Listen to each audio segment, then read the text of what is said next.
Good morning. Come on in. Good morning. Good morning. I'm going to give it a few minutes, let you guys come in, and then we will jump right into Fun Fact Friday. Good morning.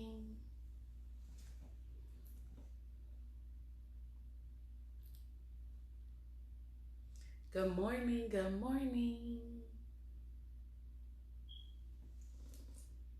Thank you guys so much for tuning in. Good morning, Kevin. Thank you for tuning in. So I am literally going to give it 30 seconds and then we will jump right into it. I thank you guys so much for tuning in to Fun Fact Friday. We'll just give it a couple of seconds. Let that audience build up. Good morning. Good morning.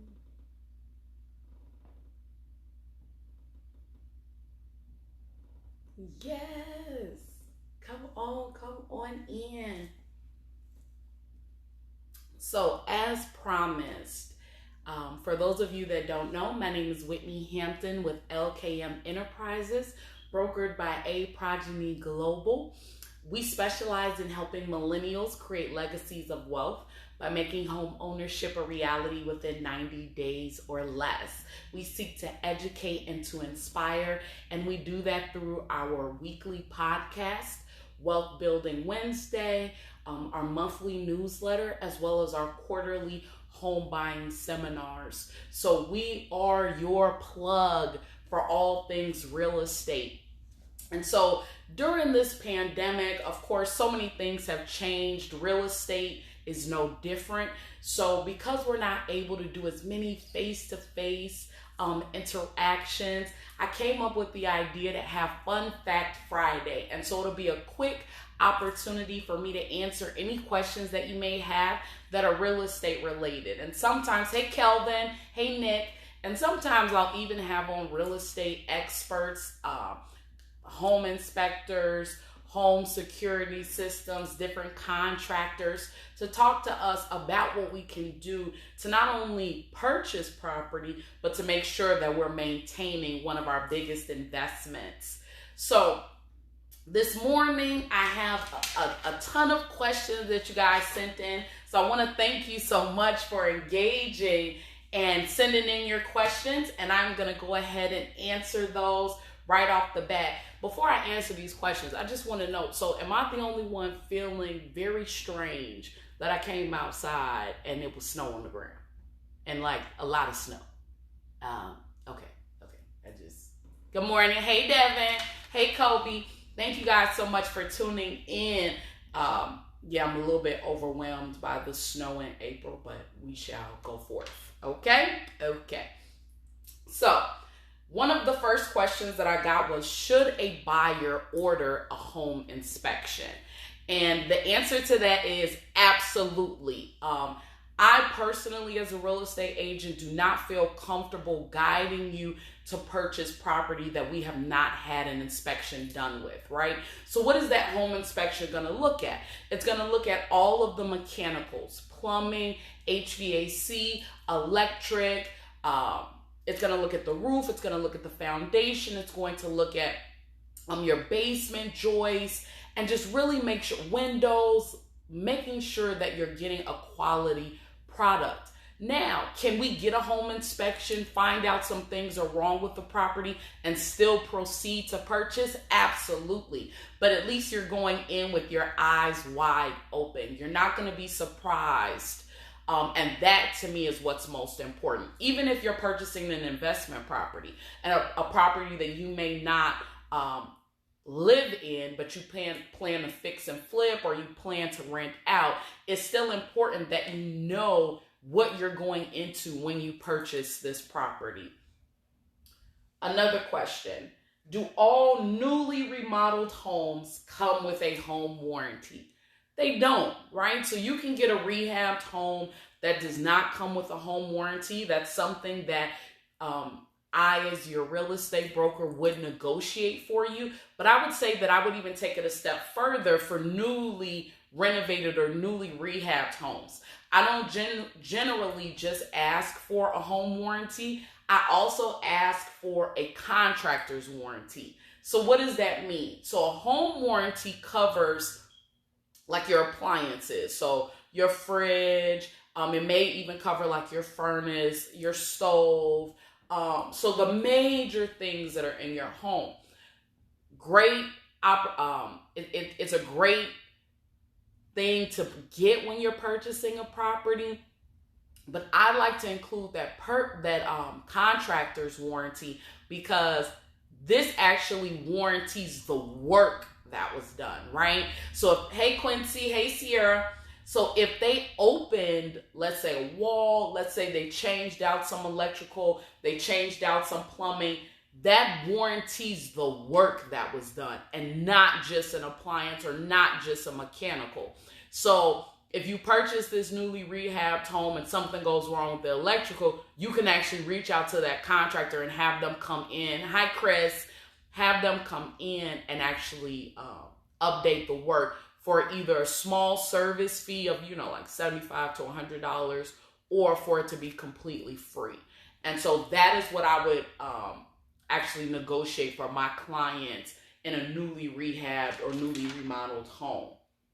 Another person asked me, if a person's credit is in the mid 600s, can you purchase property? In most cases, yes. So as long as you don't have like a bankruptcy, a recent foreclosure, recent collections, a 620 credit score or higher would qualify you for a home loan. Now, just to dispel some of the misinformation that's been out there about real estate. Many of you, I'm sure, have seen posts where someone says, listen, with a 580 credit score and zero money down, I can put you in a home.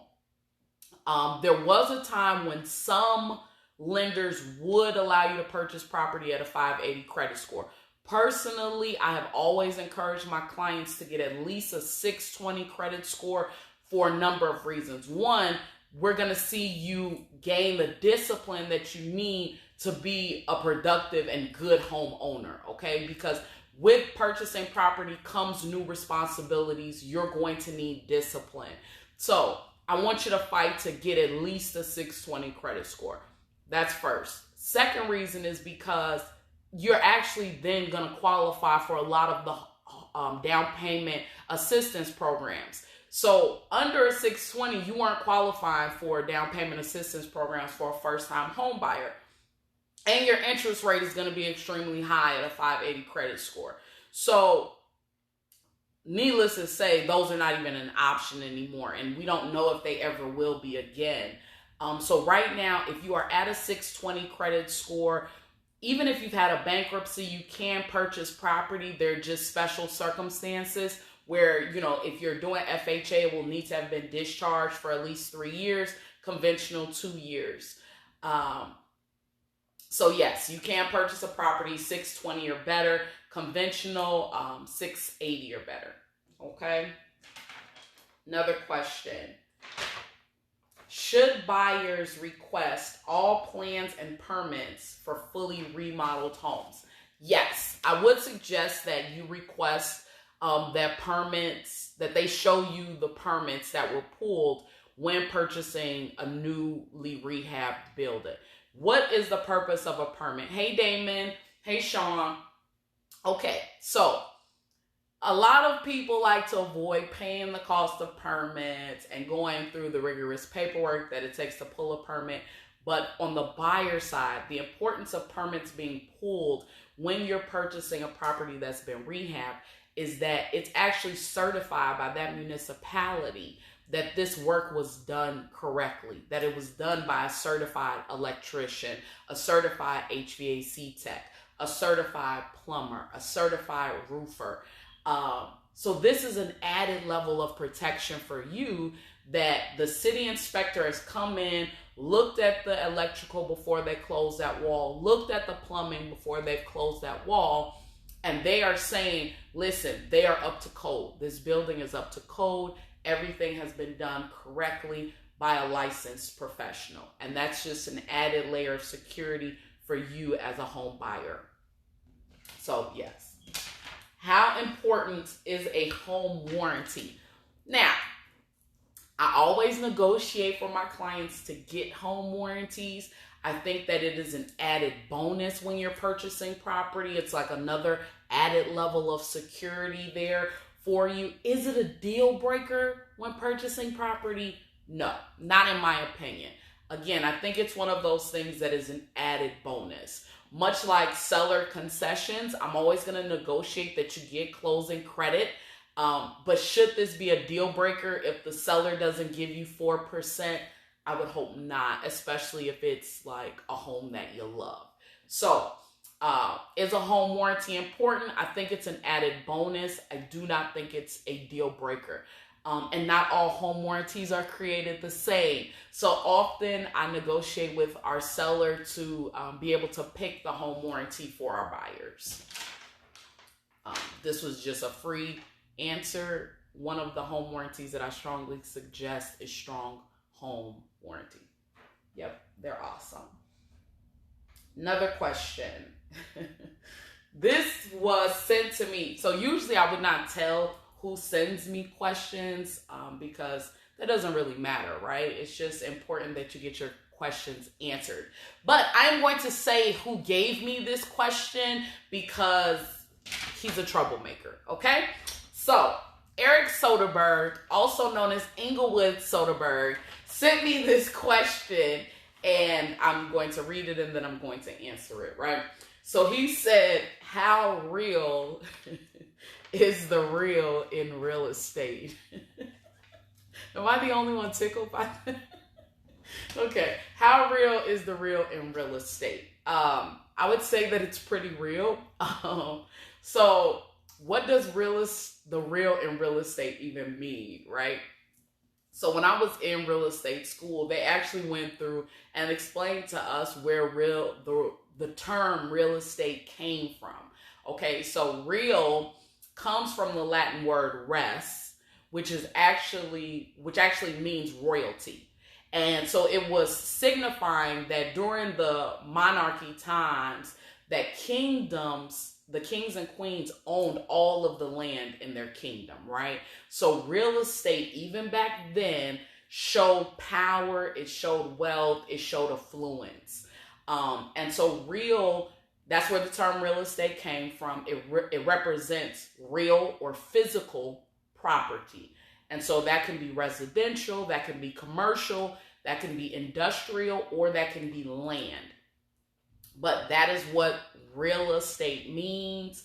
That is what the real represents. It is real, it is physical, you can touch it. Our last question so far is going to be, are previous claims due to floods or fire public record? Yep, they are. That was the easy one. They are. We can pull up not only if there's been a fire or a flood, especially if there was an insurance claim, and usually with the fire or flood there is. So there would be public record of that. We can also pull up if there are any liens, if there are any fines on the property. So, you have some municipalities that will fine you for not cutting your grass, for being a disturbance, anything like that. We can actually go in and see those on properties. So that's all I have for you today. Thank you guys so much for tuning in. I promised you it would be a quick segment every Friday. So if you have any additional real estate questions, please feel free to inbox me, post them on my page, give me a call. If you are interested in purchasing, hey Mimi, if you are interested in purchasing property, you can contact me at 708-207-5492. Real estate is an essential business. We are actually a large part of the economy and keeping the economy going. I read an article today that mortgage rates have dropped again just this morning. So now is a great time to purchase. Now is also a great time to refinance. It's also a great time to sell. Why? Because there are plenty of buyers interested in purchasing. Okay? So thank you guys again for tuning in. I hope you have an awesome day. I know that this pandemic has been impacting everyone differently. Some positively, some have seen an influx in business, and some negatively, right? Some have lost their jobs, some have been sick, some have loved ones that have been sick. This weather is not really helping because it is gloomy. But I just want to encourage you guys before I get off, stay encouraged, keep pushing, keep fighting, keep shining. Whatever it is that you're working on at home, continue to do that. Stay safe. I am praying for all of you that you have renewed strength, that you are at peace, and that you are flourishing even in the midst of chaos. I love you guys.